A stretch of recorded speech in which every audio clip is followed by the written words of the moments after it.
Y ahora sí, el tema de conversación en todos los hogares, con los amigos, por WhatsApp, por distintos mecanismos, con la pareja, con los hijos, bueno, entre todos. El miedo se apodera de 8 de cada 10 chilenos, producto de lo que está sucediendo. León Cohen, primero partir preguntándote por estas cifras.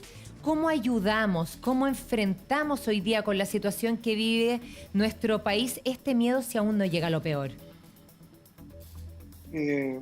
Buenos días, saludos a todos. Digamos, es difícil decir buenos días en un momento como este. Sí, claro. En realidad, específicamente, y el doctor Ugarte lo sabe, estamos muy apenados por la muerte del colega que murió ayer y por De José supuesto René preocupados Sánchez. por todos los compañeros que están trabajando en el servicio de salud, uno de cuyos representantes es el doctor Ugarte, justamente. Eso partiendo por ahí. Si ustedes recuerdan la vez pasada que yo fui al programa, hablamos sobre el tema Sobre el y miedo. yo les dije de que yo también sentía miedo y ojalá que no lo dejara de sentir. Y a medida que han ido pasando los días, he ido sintiendo más miedo, más preocupación, pero no un miedo que me paralice, sino que un miedo que me hace como preocuparme. Y de hecho, eso fue lo que me hizo a mí decidir más bien participar en el programa vía remota y no ir al canal, porque yo sé que están todas las precauciones tomadas en el canal, pero es una forma de coordinar lo que estoy sintiendo, el miedo, con las instrucciones de los especialistas y de las autoridades, como en el caso del doctor Ugarte. Entonces, al coordinar todo eso y ser consistente, yo les dije, colaboro, pero esta vez yo creo que va a ser por Zoom, ¿cierto? Y eso lo he estado haciendo también con otros medios que me han pedido la colaboración. Entonces, estoy dando el ejemplo porque de alguna manera es como la forma en que uno lo que está sintiendo lo puede como manejar, ¿cierto? Estaba escuchando a los alcaldes respecto a ese tema, y un problema es de que la gente tiende como a huir del miedo, como lo hablábamos antes, a veces de una manera maníaca, y ahí tenemos el tema de las fiestas, las celebraciones, y la negación en realidad de lo que están sintiendo y de lo que está pasando, ¿no? Claro, y es el problema de los que no sientan miedo, eso de 2 de cada 10 que no lo sienten. Pero antes de entrar a ello, estos 8 de cada 10, ¿cuándo el miedo se transforma en algo negativo, doctor? Porque hay mucha gente que no está durmiendo en la noche, que siente harta angustia. Bueno, en realidad el hecho de que el miedo haga que la gente se angustie, que tenga insomnio de conciliación, ¿cierto? Que tenga pesadillas, que se despierte como con una sensación como pesada, no necesariamente deprimido, pero sí con un cierto desánimo.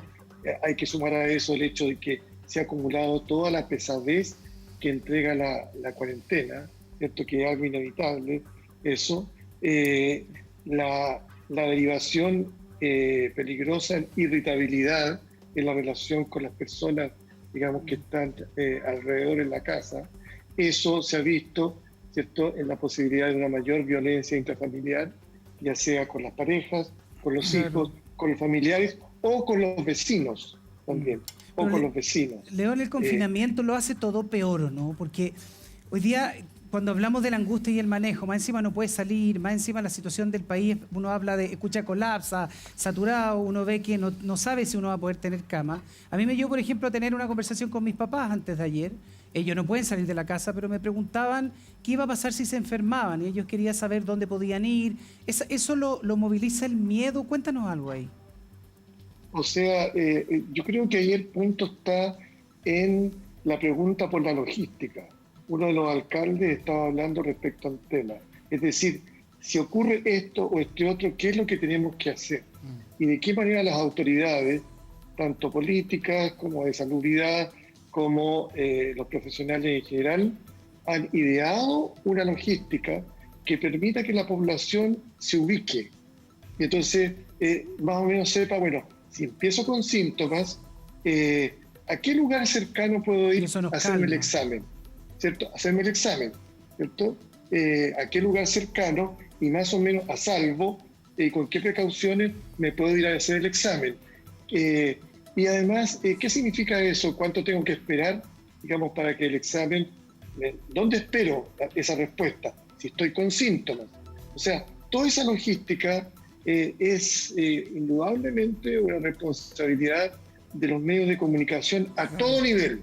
Claro. A todo nivel. La radio, la televisión, las redes sociales, etc. Ahí tenemos un problema. Claro, ahí tenemos un problema porque resulta de que hay gente que estafa, que hace comunicación falsa, que distorsiona, y desgraciadamente en la actualidad, con la globalización, eso incluso puede llegar de afuera de Chile. Es información distorsionada. Entonces es muy importante, y yo voy a reiterar mi admiración por el doctor Ugarte, porque aparte de la calidad profesional que él tiene algo que en realidad no es tan frecuente, que es la capacidad comunicacional. De manera que cuando él dice algo, lo dice de una manera muy clara. Lo otro también es que quisiera decir que lo que dijo el alcalde respecto a los centros de salud previo a los centros primarios, a las unidades de tratamiento intensivo, en efecto son sumamente importantes. Y la logística, digamos, de poder tener lugares donde las personas con sintomatología que no estén tan graves puedan recibir atención, y que no sea en los centros, por ejemplo, como la posta central, que va a estar dedicada exclusivamente a pacientes, digamos, de atención intensiva. Toda esa logística que se está implementando, que el gobierno está tratando de sacarla adelante, es fundamental también para reducir el miedo, porque cuando uno ve claridad, consistencia, ¿cierto?, de parte de las autoridades, de parte de los profesionales, y ve cómo las cosas se están organizando, el miedo se hace más realista, no es que desaparezca, se hace más realista. Uno tiene miedo, pero sabe que puede, digamos, ir a tal lugar, hacerse el examen, ¿cierto? Si le está pasando tal cosa, tiene que hacer tal otra, ¿cierto? Tiene que esperar tantos días y eventualmente, si no se siente tan mal, pero está contagiado, puede ir a tal lugar donde va a estar, digamos, aislado, pero cuidado por profesionales, ¿cierto? Sí. Esos son las estrategias para enfrentar la salud mental a nivel social. De eso. Mira, a mí me pasó algo, el doctor Ugarte recién dijo que esto se iba a poner peor, que esto todavía no había llegado a su pic y se va a poner mucho peor. Y yo prefiero que me hable, doctor Ugarte, yo prefiero que me diga eso, porque con esa verdad yo puedo, por último, no sé si es planificarme, pero a mí en vez de darme más miedo, yo prefiero que me digan la verdad para poder empoderarme y controlarme. Doctor. Claro, yo creo que lo que plantea el doctor Cohen es fundamental. Él es un gran médico, un gran clínico, y lo que plantea también es muy sensato, que uno necesita saber la realidad y no saca nada, aunque sea dura. Y tampoco es bueno cuando a uno le cuentan la mitad de la historia y después se empieza a enterar de la otra parte, porque se va perdiendo la confianza. Entonces es preferible informar la verdad. Hay que considerar a los que nos escuchan como adultos, como nuestros iguales, que podemos decirle la verdad, y cuando hablamos con la verdad es un profundo acto de respeto por quien nos escucha. Claro, y esa verdad, doctor, y también te lo pregunto a ti, León, a uno lo llena de información y es poder, porque uno sabe también cómo actuar, qué hacer, bajar un poquito la incertidumbre que siempre sigue siendo muy alta. Pero yo quiero volver al tema del miedo, porque usted, doctor Ugarte, decía algo que es súper importante. Yo creo que todos de alguna manera lo estamos sintiendo, que el virus se nos está acercando cada vez más. Uno prende la tele y ve las noticias y ve que los ministros, algunos están contagiados. Después el vecino, o lo que le pasó a su mamá, doctor, que una vecina del edificio tiene coronavirus. Cuando ya se siente más cerca, uno dice, qué complicado, qué distinto era antes, ¿eh? Ahora, ¿qué hago, León? Porque lo tengo al lado. Claro. De hecho, antes estaba en China, y eso fue hace 2 meses atrás solamente. Y ni pescaba. 2 meses atrás, claro. Entonces, yo creo que la información respecto a la cercanía de la enfermedad y el miedo que eso provoca puede tener un aspecto positivo en el sentido de que yo entonces reduzco mis descuidos, los reduzco, estoy un poco más alerta, ¿cierto? Lo converso también en la casa y tomo mayores precauciones, que son en realidad las que se han mencionado, ¿cierto? Son las que se han mencionado, ¿no? En ese sentido, yo creo que esto que era esperable que ocurriera, es decir, que a medida que iba pasando el tiempo, claro, ustedes mismos, ¿cierto?, saben que colegas de la televisión se han empezado a, digamos, a contagiar, llamémoslo así, ¿cierto? Varios de ellos son personas jóvenes como ustedes, ¿cierto? Probablemente van a estar bien, como la Montserrat, por ejemplo, ¿cierto?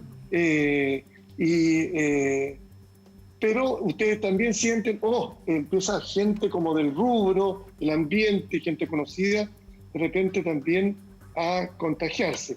Pues bien, yo creo que lo importante acá es de que ese miedo que se siente esté al servicio de la precaución, del cuidado y de también de tomarle el peso a la situación.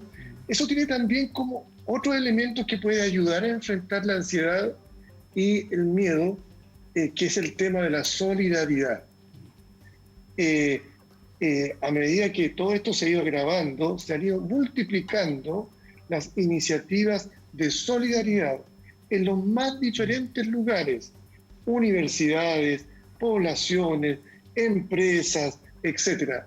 Iniciativas respecto ya sea a cajas de alimentos, a juntar recursos, dinero, entrega, digamos, de cosas, etcétera. Obviamente que la logística y la organización de esto es muy importante porque son miles de personas que están siendo necesitadas. Pero hay que también remarcar eso porque la solidaridad también es una potente terapia frente al miedo y la ansiedad, para que eso uno no lo paralice y no lo vuelque hacia uno mismo. Y uno se quede ahí paralizado, ¿cierto?, detenido por el miedo y sin poder contactarse ni ayudar a los otros. Entonces, ¿sabe qué, doctor? Me encanta lo que dice porque además es muy interesante y quiero llevarlo a temas puntuales y específicos de la gente porque además en esta pandemia social es muy poca la gente que puede hacer terapia. Entonces, por ejemplo, ese miedo, llevémoslo a la persona que está cesante en este momento, que son muchas, y los que tienen miedo a perder el trabajo. ¿Cómo lo debieran enfrentar o qué consejos usted le da ahí? Es que cuando se trata de problemas sociales que abarcan a miles de personas, ahí el papel, repito esto, de los medios, como el caso de ustedes, ¿cierto?, o el papel de la autoridad, o el papel de los gremios, o en este momento, yo creo que es un momento muy especial, no sé si estarán de acuerdo conmigo, pero este momento ha sido un momento de revalorización de las municipalidades y de los alcaldes. Y en algún momento todos teníamos una sensación un poquito como de irritación respecto a las municipalidades por lo que estaba ocurriendo, por las dificultades, etcétera. Pero sin embargo hemos visto cómo han estado trabajando, también arriesgando su propia salud, independientemente de los colores políticos. Es una cosa muy interesante, independiente de ello. Yo creo que junto con la gente de salud, también los alcaldes se merecen un aplauso y las municipalidades por todo lo que están haciendo. Por lo tanto, lo que estoy señalando es de que frente a un problema como este, el primer terapeuta, por así decirlo, tienen que ser las organizaciones sociales, porque son miles de personas. Miles de personas. Aún así, tengo que señalar que hay muchas iniciativas de colegas de prestar apoyo terapéutico gratuito en diferentes lugares. Incluso en un primer momento, hace un tiempo atrás, digo, a semanas atrás, ¿cierto?, era presencial, ahora, ¿cierto?, a través de este medio, cuando es factible, porque no todo el mundo tiene la posibilidad de tener internet, ¿cierto?, de poder dar apoyo psicológico. Ahora, y eso como debiera la ser, televisión, León, debiera ser el apoyo. Mucha gente, perdón, como la televisión llega a mucha gente, este tipo de conversaciones, a veces que son más o menos obvias, porque no es que uno a veces esté diciendo cosas extraordinariamente inteligentes, pero a veces cuando uno las comunica de una manera que a la gente les llega, eso ya les provoca un alivio, sin duda. ¿Pero cómo se contiene adentro de la familia? ¿Cómo se alivia? Porque estamos hablando de hoy día, aquí la gran mayoría, o toda la región metropolitana, más 6 comunas, ¿alguien tiene que ejercer el liderazgo cuando una familia tiene angustia porque no sabe que le va a echar a la olla mañana, o porque tiene un familiar enfermo, o que tiene un familiar que no puede ver y que está en el hospital o en la clínica? ¿Hay alguien que tiene que ejercer el liderazgo en la casa para calmar al resto?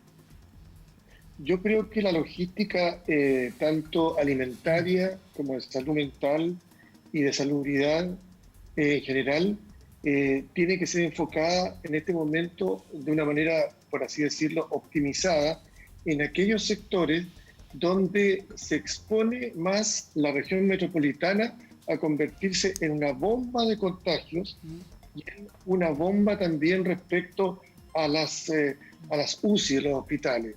Es decir, en todas partes hay problemas, pero claramente si tenemos que enfocar recursos, más que enfocarlos, por ejemplo, en el barrio alto, tenemos que ir a aquellas zonas en las cuales claramente la gente está hacinada, la gente tiene hambre, claro, la gente está contagiándose muchísimo, la gente, digamos, enferma y mayores de 50, 60 años están enfermándose y llegando a los servicios de salud y abarrotándola. Por lo tanto, es necesario focalizar y hacer una logística en que se optimice, digamos, eso. Y ahí el tema digamos, de la salud mental tiene que ver con la presencia del Estado en esas zonas. Ustedes ven, cada vez que llega la televisión, cada vez que llega el alcalde, la gente se acerca a hablar, a decir lo que necesita, lo que les pasa, lo angustiados que están, etcétera. Y en este instante, la terapia psicológica tiene que estar compuesta por acciones, porque eso es lo que genera, digamos, un alivio dentro de esos sectores sociales. Yo creo que es muy importante poder enfocarse en esos lugares. No sé si estos lugares estarán de acuerdo conmigo, pero son una bomba de contagios que se está generando ahí, y esa bomba de contagio, que es exponencial, está haciendo lo que en realidad va a traer, lo que dice el doctor Ugarte, un escenario muy malo en las próximas semanas. Claro, también tenemos a nuestra psicóloga Pamela Lagos, que quiero, doctor, que se sume a la conversación también, Pame, porque ¿cómo hacemos? Por ejemplo, esto mismo que dice el doctor Cohen, cuando alguien está cesante, no tiene que echarle a la olla, pero eso se suma a que hay que disimular con los hijos de alguna manera, que además hay que tratar de hacer tareas con ellos, que además hay que explicarles que no pueden ver a los hijos, o que o te preguntan, no puedo ir al colegio, no puedo jugar, o muestran la desesperación. Es bien difícil no traspasarle esa angustia. ¿Cómo se controla eso, Pame? Es súper difícil porque hay que tener una línea muy límite entre esto que hacemos todas las mamás de la vida es bella, de mostrarle, de esconder un poco y tratar de mantenerlo nomás en el centro frente a los niños, pero también tenemos que informarlo y no los podemos dejar afuera, porque de lo contrario la fantasía empieza a crecer y esto puede aumentar muchísimo más en ello. Entonces lo primero que necesitamos... ¿Cómo se le informa de a poquitito a los niños? ¿Cómo? Con un límite, y por eso lo primero que necesitamos son los adultos estar en un centro, estar relativamente estables dentro de lo que se pueda, y para eso, ¿sabes qué? Las emociones comunican. Cuando yo tengo una emoción y no me la pesco en chileno y trato de hacer como que el miedo no está ahí, el miedo va a seguir y me va a invadir. Pero no todos tenemos miedo a todo. Lo primero que tenemos que hacer es descubrir aquello. He hablado con mamás que me dicen, ¿sabes qué? Mi miedo es enfermarme y quién va a cuidar a mis hijos. He hablado con personas que me dicen, no, mi miedo es perder la pega y no tener cómo alimentar a mi familia. Mi miedo es perder mi casa. Cuando logras identificar cuál es ese miedo, yo puedo en base a eso generar las acciones de las que hablaba el doctor Cohen. Activarme, hacer algo que me permita mantener un control. Pero si yo tengo esto generalizado dentro de mi cabeza, me va a invadir la vida entera. Clarísimo lo que dice Pamela, clarísimo. Estoy completamente de acuerdo con lo que dice Pamela. Ahora, ciertamente que cuando uno vive hacinado, está sin pega, le faltan los alimentos y también ha tenido una vida traumática y a lo mejor también asociada como a adicciones, ¿cierto? En barrios donde la delincuencia, digamos, es una amenaza muchas veces, o el narcotráfico. Imagínense, cualquiera de nosotros que tenemos una formación profesional y todo eso, estaríamos realmente con una angustia tal que nos haría muy difícil la relación con nuestra pareja, con nuestros hijos y todo eso. Entonces, sin duda, que nos enfrentamos a un desafío que es imposible poder resolverlo completamente, pero sí uno puede como tratar de apoyar y ayudar.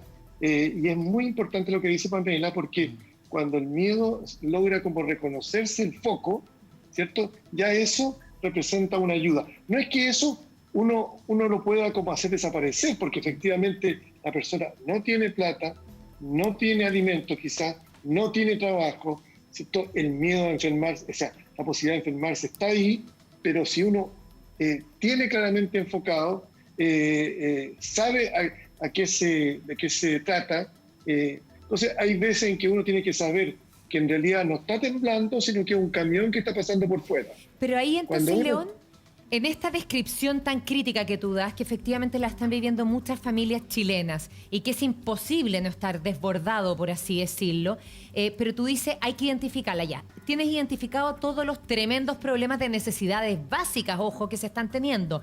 Entonces, una vez que los identificas, ¿qué tienes que hacer para poder controlar la situación dentro del hogar? ¿Aferrarse a alguna esperanza, por ejemplo? ¿Qué hay que hacer ahí? Que la otra vez, en una conversación que me tocó estar junto con un hombre admirable que se llama Felipe Berríos, ¿estarán ustedes de acuerdo con él? ¿Cierto? Una conversación que tuvimos con Mario Kreuzberger. Él decía, frente a este tema, conéctense con las mujeres, conéctense con las dueñas de casa de todo ese lugar.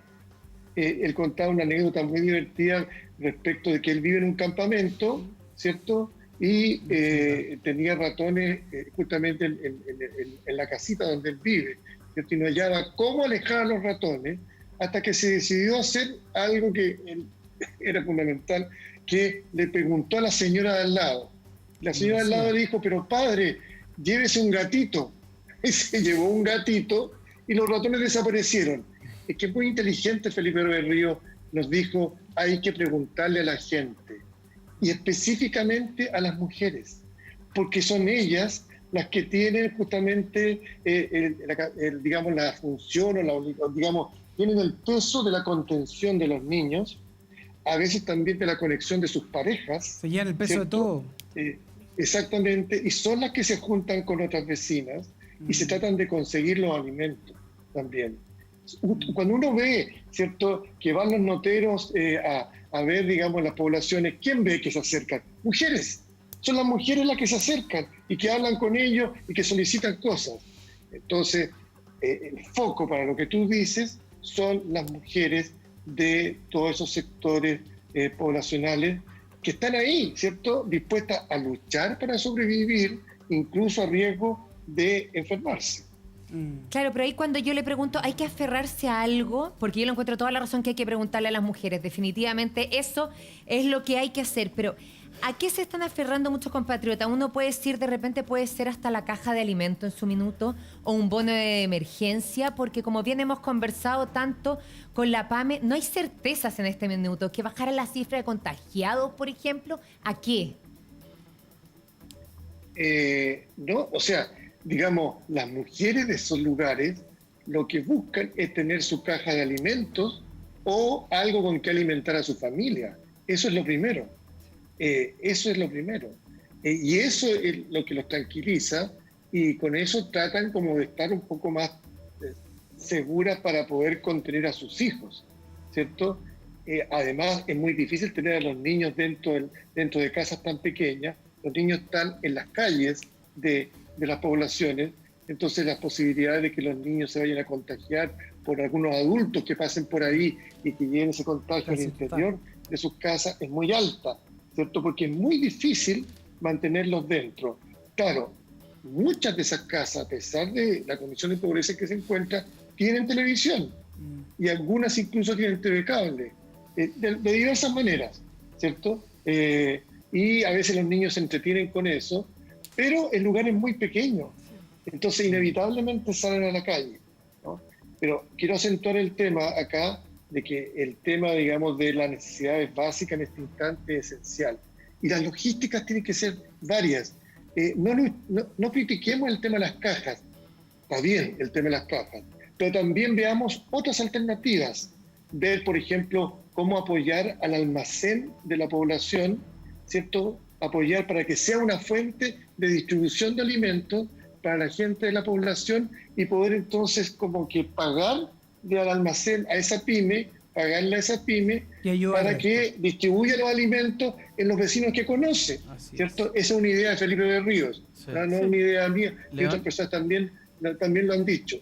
Es decir, hay que ser imaginativo para establecer logísticas diversas, porque habiendo reducido, ¿cierto?, o aliviado en parte las necesidades básicas, también va a ser un factor terapéutico en términos de salud mental y de las relaciones al interior de las familias y de los grupos sociales. Sí, León, y eso es una buena medida, porque finalmente es una colaboración circular donde juntos salimos de esto, que es básicamente la base de cómo enfrentar la pandemia.